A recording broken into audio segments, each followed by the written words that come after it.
روزوں کا مہینہ رمضان کا مہینہ ہے، جس میں قرآن اول نازل ہوا جو لوگوں کا رہنما ہے، اور جس میں ہدایت کی کھلی نشانیاں ہیں، اور جو حق و باطل کو الگ الگ کرنے والا ہے۔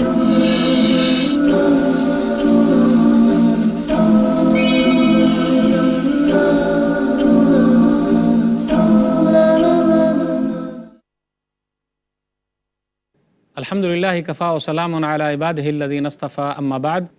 محترم ناظرین، پروگرام فضائل رمضان کی اس نشست میں آپ حضرات کا استقبال ہے۔ السلام علیکم ورحمۃ اللہ وبرکاتہ۔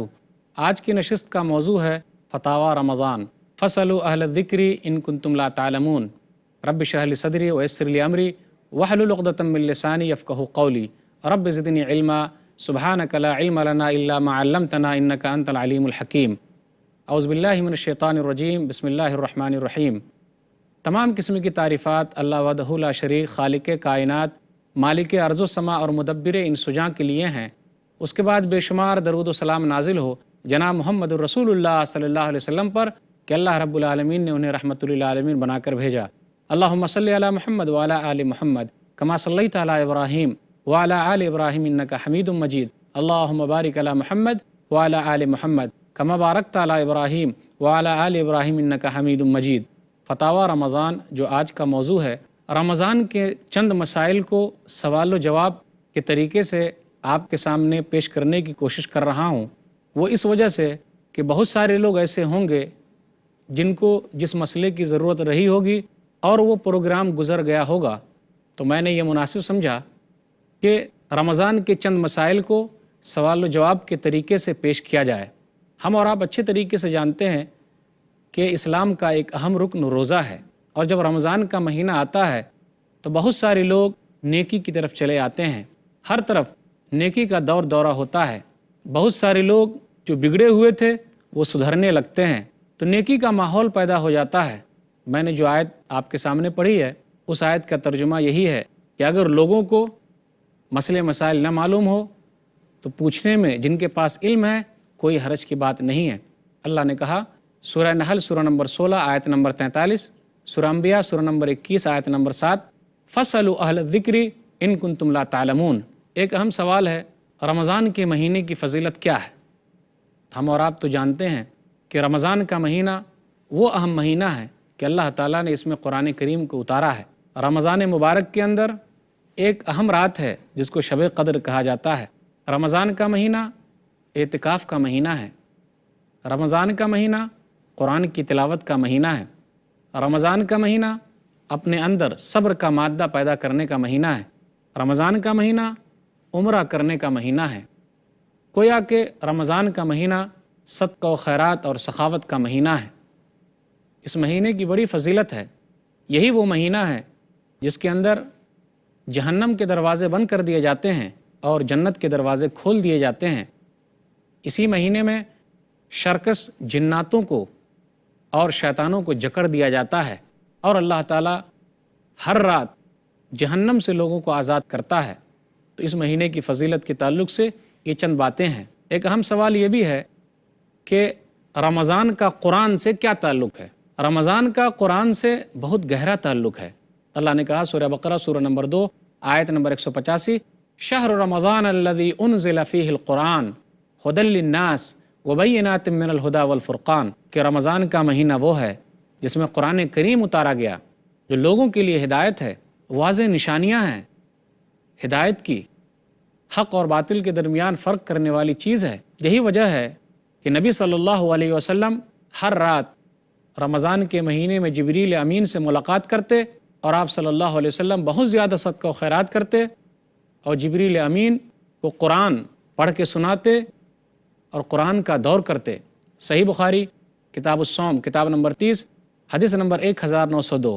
قرآن کا رمضان سے اتنا اہم لگاؤ ہے کہ گویا کہ یہ رمضان کا مہینہ قرآن کی سالگرہ ہے، اور یہی قرآن ہے جو ہمارے لیے قیامت کے دن سفارش کرنے والا ہے، جو اسی مہینے میں نازل ہوا۔ اسی طرح ایک اہم سوال ہے کہ کیا رمضان کے مہینے میں سنت کا ثواب فرض کے برابر اور ایک فرض کا ثواب 70 فرض کے برابر ملتا ہے؟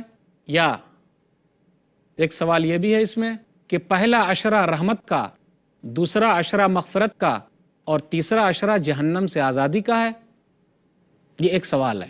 اس کا جواب یہ ہے کہ اس سلسلے کی ایک حدیث ہے سلمان فارسی رضی اللہ تعالیٰ عنہ کی، جو حدیث شعب الایمان بیہقی کے اندر موجود ہے، لیکن یہ حدیث سند اور متن دونوں اعتبار سے ضعیف ہے، کمزور ہے۔ علامہ البانی رحمہ اللہ نے مشکات المصابیح پر حکم لگاتے ہوئے حدیث نمبر 1965 میں کہا اسنادہ ضعیف، کہ اس حدیث کی سند جو ہے وہ کمزور ہے۔ اس حدیث کی سند کیوں کمزور ہے؟ اس لیے کمزور ہے کہ اس حدیث کے اندر ایک راوی ہے جس کا نام ہے ایاس۔ حافظ ابن حجر رحمہ اللہ اپنی کتاب لسان المیزان میں لکھتے ہیں، ترجمہ نمبر 1467، عقیلی کا قول نقل کرتے ہیں، کہتے ہیں کہ وہ آدمی مجہول ہے، اس آدمی کے بارے میں کچھ عطا پتہ نہیں ہے، وہ حدیث ہو غیر محفوظ، اور اس آدمی سے جو حدیث روایت کی گئی ہے وہ حدیث محفوظ بھی نہیں ہے۔ تو سند کے اعتبار سے یہ حدیث کمزور ہے، صحیح نہیں ہے، اور متن کے اعتبار سے بھی دیکھا جائے، اس کے معنی کے اعتبار سے بھی دیکھا جائے تو یہ حدیث صحیح نہیں ہے۔ ہاں، زیادہ سے زیادہ ہم یہ کہہ سکتے ہیں کہ اس مہینے میں نیکی کی اہمیت زیادہ ہے، لیکن کیا یہ کہنا کہ ایک سنت کا ثواب فرض کے برابر اور فرض کا ثواب 70 فرض کے برابر ملتا ہے تو یہ صحیح نہیں۔ زیادہ سے زیادہ یہی کہا جائے گا کہ اس حدیث کا معنی یہ ہے کہ ان دنوں میں نیکی کے کام کرنے کی اہمیت ہے۔ اس کا مطلب یہ نہیں کہ دوسرے اور دنوں میں نیکی کے کام کرنے کی اہمیت نہیں ہے۔ تو سند اور متن دونوں اعتبار سے یہ حدیث کمزور ہے، صحیح نہیں ہے۔ ہم کیوں تحدید کر رہے ہیں؟ ثواب تو اللہ تعالیٰ بہت زیادہ دینے والا ہے۔ اسی طرح ایک سوال ہے کہ کیا اگر کوئی آدمی ریڈیو کے ذریعے، ٹیلی فون کے ذریعے، ٹی وی کے ذریعے چاند کے بارے میں خبر سنے تو کیا اس کا اعتبار ہوگا؟ اس کا جواب یہ ہے کہ نہ ہم ان چیزوں کو رد کر سکتے ہیں اور نہ مکمل طور پر ان چیزوں پر بھروسہ کر سکتے ہیں۔ چاند کا دیکھنا، روزہ رکھنا، اسی طرح سے عید منانا دینی چیز ہے، تو آدمی کو چاہیے اور دوسرے ذرائع سے اس کی تحقیق کرے۔ جب تک علماء کرام پورے طور پر اس کا اعلان نہیں کر دیتے اس وقت تک ہم اور آپ اس پر یقین نہ کریں، لیکن مکمل طور سے ان چیزوں کو رد بھی نہیں کیا جا سکتا اور مکمل طور سے ان چیزوں پر بھروسہ بھی نہیں کیا جا سکتا۔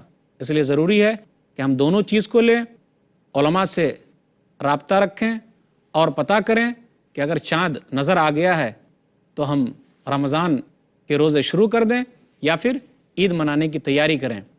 اسی طرح ایک مسئلہ اور ہے، سوال کی صورت میں بیان کیا جا رہا ہے، وہ یہ کہ رمضان کے چاند کے لیے کتنے لوگوں کی گواہی چاہیے اور عید کے چاند کے لیے کتنے لوگوں کی گواہی چاہیے؟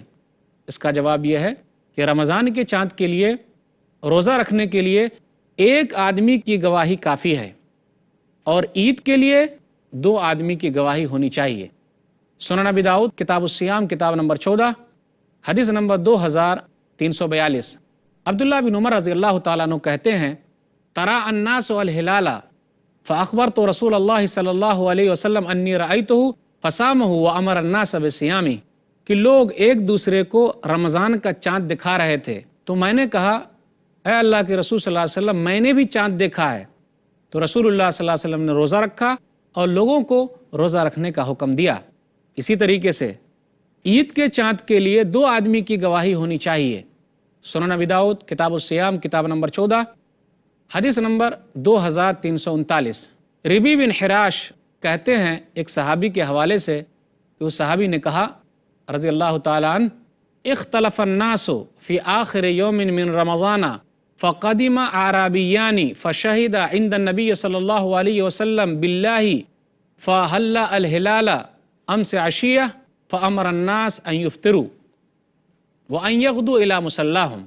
اس کا ترجمہ یہ ہے کہ لوگوں نے رمضان کے اخیر میں چاند کے سلسلے میں اختلاف کیا، تو 2 دیہاتی نبی صلی اللہ علیہ وسلم کے پاس آئے اور قسم کھا کر کہا اللہ کے رسول، ہم دونوں نے کل چاند دیکھا ہے۔ تو رسول اللہ صلی اللہ علیہ وسلم نے لوگوں کو افطار کرنے کا حکم دیا، روزہ نہ رکھنے کا حکم دیا اور لوگوں کو حکم دیا کہ وہ عید منانے کے لیے جائیں۔ تو اس سے پتہ چلا کہ رمضان کے لیے 1 آدمی کی گواہی اور عید منانے کے لیے 2 آدمی کی گواہی ہونی چاہیے۔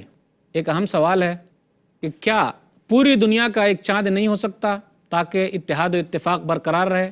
اس کا جواب یہ ہے ایسا نہیں ہو سکتا، اس لیے کہ چاند مختلف جگہوں سے نکلتا ہے، اس کے مطالع الگ الگ ہیں، اس کی رویت الگ الگ ہے۔ ایک حدیث ہے صحیح مسلم کتاب الصیام کتاب نمبر 13 باب نمبر 5، ام الفضل بنت حارث نے قریب رحمہ اللہ کو بھیجا۔ کہاں بھیجا؟ ملک شام بھیجا، سیریا بھیجا، معاویہ رضی اللہ تعالیٰ عنہ کے پاس۔ جب وہ معاویہ رضی اللہ تعالیٰ عنہ کے پاس پہنچے اور اپنے کام سے فارغ ہو گئے، اسی درمیان میں رمضان کا چاند وہاں نظر آیا، تو لوگوں نے رمضان کے چاند کو جمعہ کے دن دیکھا، معاویہ رضی اللہ تعالیٰ عنہ نے بھی دیکھا۔ جب وہ اس مہینے کے اخیر میں مدینہ پہنچے تو عبداللہ بن عباس رضی اللہ تعالیٰ عنہ نے کہا کہ تم لوگوں نے چاند کب دیکھا؟ تو قریب نے کہا کہ ہم لوگوں نے چاند ملک شام میں سیریا کے اندر جمعہ کے دن دیکھا ہے۔ کہا اور بھی لوگوں نے دیکھا؟ کہا معاویہ رضی اللہ تعالیٰ عنہ نے بھی دیکھا ہے، جو ملک شام کے امیر ہیں، انہوں نے بھی روزہ رکھا، لوگوں نے بھی روزہ رکھا۔ عبداللہ بن عباس رضی اللہ تعالیٰ عنہ نے کہا کہ ہم لوگوں نے چاند سنیچر کے دن، سیٹرڈے کے دن، ہفتے کے دن دیکھا ہے، اس لیے ہم لوگ چاند دیکھ لیں گے یا پھر 30 دن پورا کریں گے۔ تو قریب نے کہا کہ کیا معاویہ رضی اللہ تعالیٰ عنہ کا چاند دیکھنا اور ان کا روزہ رکھنا ہم لوگوں کے لیے دلیل نہیں ہے؟ کیا آپ لوگوں کے لیے دلیل نہیں ہے؟ تو انہوں نے کیا کہا؟ لا ہاکذا امرنا رسول اللہ صلی اللہ علیہ وسلم، کہا نہیں، اسی طریقے سے ہم کو رسول اللہ صلی اللہ علیہ وسلم نے حکم دیا ہے کہ چاند کو دیکھنا ہے اور دیکھنے پر ہی روزہ رکھنا ہے، یا دیکھنے سے ہی روزہ کو چھوڑ دینا ہے اور عید منانا ہے۔ اسی طرح ایک اہم سوال ہے، بہت سارے ملک ایسے ہیں جہاں دن 20 گھنٹے کا ہوتا ہے، 18 گھنٹے کا ہوتا ہے، اور رات بالکل چھوٹی ہوتی ہے۔ کبھی کبھی ایسا بھی ہوتا ہے کہ رات لمبی ہوتی ہے اور دن چھوٹا ہوتا ہے، اور کبھی کبھی ایسا بھی ہوتا ہے کہ بہت ساری جگہوں پر 6 مہینے تک دن ہی دن ہے، اور بہت ساری جگہوں پر 6 مہینے تک رات ہی رات ہے۔ تو ایسے لوگ کیسے روزہ رکھیں گے؟ ایسے لوگ کیسے نماز ادا کریں گے؟ یہ ایک اہم سوال ہے۔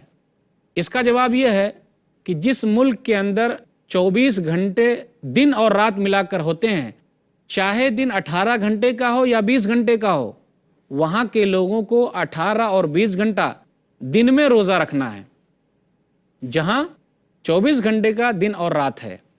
اسی طریقے سے جہاں 6 مہینے رات ہے اور 6 مہینے دن ہیں، جیسے گرین لینڈ وغیرہ ہے، تو وہاں کے لوگ قریبی ملک کے اعتبار سے نماز پڑھیں گے، روزہ رکھیں گے، سحری کریں گے اور افطار کریں گے۔ دلیل کیا ہے؟ صحیح مسلم کتاب الفتن کتاب نمبر 52 باب نمبر 20 حدیث نمبر 2938 کہ نبی صلی اللہ علیہ وسلم نے ارشاد فرمایا کہ دجال دنیا کے اندر 40 دن رہے گا۔ نبی صلی اللہ علیہ وسلم نے کہا یومن کسنتن و یومن کشہرن و یومن کجمعتن وسائر ایامہ کایامکم۔ دجال جو ہے وہ زمین پر 40 دن رہے گا، ایک دن 1 سال کے برابر، ایک دن 1 مہینے کے برابر، اور ایک دن 1 ہفتے کے برابر ہوگا، اور تمام ایام جو ہے تمام دن تمہارے دن کی طرح ہوگا۔ ایک صحابی نے کہا یا رسول اللہ ھذا الیوم الذی کسنۃ اتکفینا فیہ صلاۃ یوم، اللہ کے رسول یہ بتلائیے کہ جو ایک دن 1 سال کے برابر ہوگا، کیا ایک دن کی نماز پڑھنا کافی ہے؟ تو اللہ کے رسول صلی اللہ علیہ وسلم نے کیا کہا؟ لا اقدروا لہ قدرہ، نہیں بلکہ اس کا اندازہ کر کے نماز پڑھو۔ تو ایسے لوگوں کے لیے جہاں 6 مہینے رات ہے، 6 مہینے دن ہے، تو وہ لوگ سحری اور افطاری اور نماز اپنے قریبی ملک کے حساب سے کریں گے اور اس دن کا اندازہ لگا کر ایسا کام کریں گے۔ اسی طرح ایک اہم سوال یہ ہے کہ بہت سارے غیر مسلم حضرات رمضان کے مہینے میں روزہ رکھتے ہیں اور کئی سال سے روزہ رکھ رہے ہیں۔ بہت ساری عورتیں مسلمان نہیں ہیں لیکن روزہ رکھتی ہیں، بہت سارے مرد روزہ رکھتے ہیں۔ آخر کیا ان کو بھی ثواب ملے گا؟ ان کے روزے کا کیا حکم ہے؟ اس کا جواب یہ ہے کہ عبادت قبول ہونے کے لیے ایمان شرط ہے۔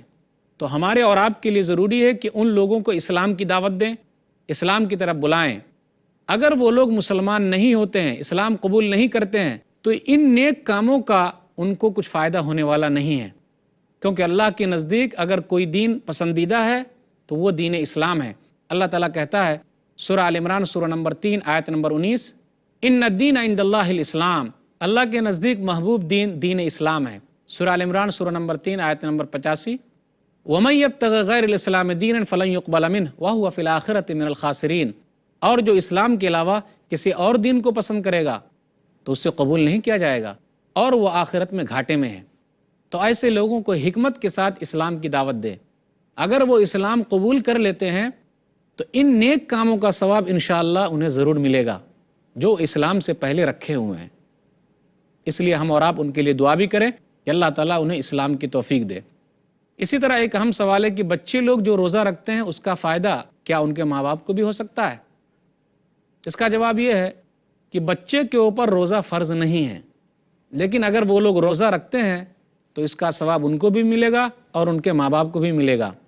آپ یاد کیجئے عمر رضی اللہ تعالیٰ عنہ کے اس قول کو کہ وہ ایک شرابی کو ڈانٹتے ہوئے یہ کہہ رہے تھے۔ صحیح بخاری کتاب الصوم کتاب نمبر 30 باب نمبر 47 باب صوم الصبیان۔ ویلک وصبیاننا صیام فضربہ، کہا تیرے لیے ہلاکت و بربادی ہو، ہمارے چھوٹے چھوٹے بچے روزہ رکھے ہوئے ہیں، فضربہ تو اس کو مارا۔ تو چھوٹے چھوٹے بچے کو ابھارنا چاہیے تاکہ وہ بچپن ہی سے روزہ رکھنے کے عادی ہو جائیں۔ اسی طرح ایک اہم سوال یہ ہے کہ کیا فرض روزہ رکھنے کے لیے بیوی کے لیے ضروری ہے کہ وہ اپنے شوہر سے اجازت حاصل کرے؟ اس کا جواب یہ ہے کہ نہیں، فرض روزہ رکھنے کے لیے اسے شوہر سے اجازت لینے کی ضرورت نہیں ہے، ہاں نفلی روزہ رکھنے کے لیے اجازت لینے کی ضرورت ہے۔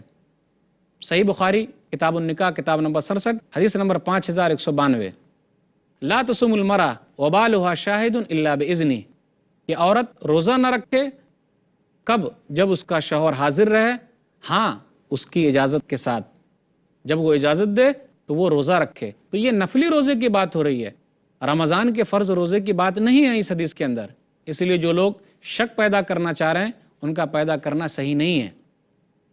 اسی طرح ایک اہم سوال ہے کہ بہت سارے لوگ رمضان کے دنوں میں گرمی کے موسم میں گرم جگہ پر روزہ رکھے ہوئے ہیں اور کام کرتے ہیں، مثال کے طور پر آگ کی بھٹی کے پاس کام کر رہے ہیں، تو کیا ان لوگوں کے لیے کوئی گنجائش ہے؟ جواب اس کا یہ ہے کہ ایسے لوگوں کو چاہیے کہ رمضان کے دنوں میں چھٹی کر لیں، یا ایسے لوگوں کو چاہیے کہ رمضان کے دنوں میں کوئی اور کام کریں، اس کے باوجود بھی اگر کوئی کام نہیں ملتا تو ایسے لوگوں کے لیے ہے کہ وہ بعد میں روزہ پورا کرے، جو روزہ اس کا قضا ہو جائے گا چھوٹ جائے گا بعد میں پورا کرے۔ لیکن ایسا بھی نہیں ہو سکتا کیونکہ سال بھر تو ان کو وہی کام کرنا ہے اور اسی کام میں لگے رہنا ہے۔ تو کچھ علماء کی رائے یہ ہے، تمام علماء کی رائے نہیں، کچھ علماء کی رائے یہ ہے کہ اس کے بدلے وہ ایک مسکین کو کھانا کھلا دے۔ مگر اس سے ہوگا کیا کہ ہم چور دروازے کو کھول سکتے ہیں، اس کو بند کرنا چاہیے۔ اگر آدمی کو رمضان کے دنوں میں سخت محنت کرنی پڑتی ہے تو اسے چاہیے کہ اس دنوں چھٹی لے لے، سال بھر میں رمضان کے دنوں میں چھٹی کر لے تاکہ وہ روزہ رکھ سکے۔ اسی طرح ایک اہم سوال ہے روزے کے تعلق سے کہ نیت کب کیا جائے؟ روزے میں نیت رات ہی میں کرنی چاہیے، فرض روزے کی نیت رات ہی میں ہونی چاہیے۔ سنن ترمذی کتاب الصوم کتاب نمبر 6 حدیث نمبر 730، من لم یجمع الصیام قبل الفجر فلا صیام لہ، جس نے رات میں روزے کی نیت نہیں کی تو اس کا روزہ نہیں ہوگا، یا آدمی رمضان کے شروع ہی میں پورے روزے کی نیت کر لے۔ اسی طرح ایک اہم سوال ہے کہ افطاری جلدی کی جائے یا لیٹ کی جائے؟ افطاری جلدی کرنا بہتر ہے، فائدے کی چیز ہے۔ نبی صلی اللہ علیہ وسلم نے ارشاد فرمایا، صحیح مسلم کتاب الصیام کتاب نمبر 13 حدیث نمبر 1098، لا یزال الناس بخیر ما عجلوا الفطر، لوگ ہمیشہ بھلائی میں رہیں گے جب تک وہ جلدی افطار کریں گے۔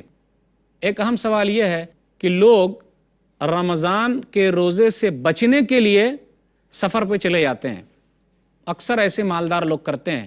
اگر وہ لوگ اس نیت سے سفر کر رہے ہیں تو ان کا اس نیت سے سفر کرنا صحیح نہیں ہے، لیکن اگر وہ واقعی صحیح سفر پہ جا رہے ہیں تو کوئی حرج کی بات نہیں، اللہ تعالیٰ نے ان کو چھوٹ دیا ہے کہ وہ بعد میں روزے پورا کرے، جیسے سورہ بقرہ سورہ نمبر 2 آیت نمبر 184 اور آیت نمبر 185، فمن کان منکم مریضا او علی سفر فعدۃ من ایام اخر ومن کان مریضا او علی سفر فعدۃ من ایام اخر، اگر کوئی بیمار ہے اور کوئی مسافر ہے تو اس کے لیے رخصت ہے کہ بعد میں روزہ پورا کرے۔ اسی طرح ایک اہم سوال یہ ہے کہ افطار پارٹی کا کیا حکم ہے؟ جو سیاسی پارٹیاں افطار پارٹی کرتی ہیں اور لوگوں کو افطاری کی دعوت دیتی ہے تو کیا اس میں شریک ہونا چاہیے یا نہیں ہونا چاہیے؟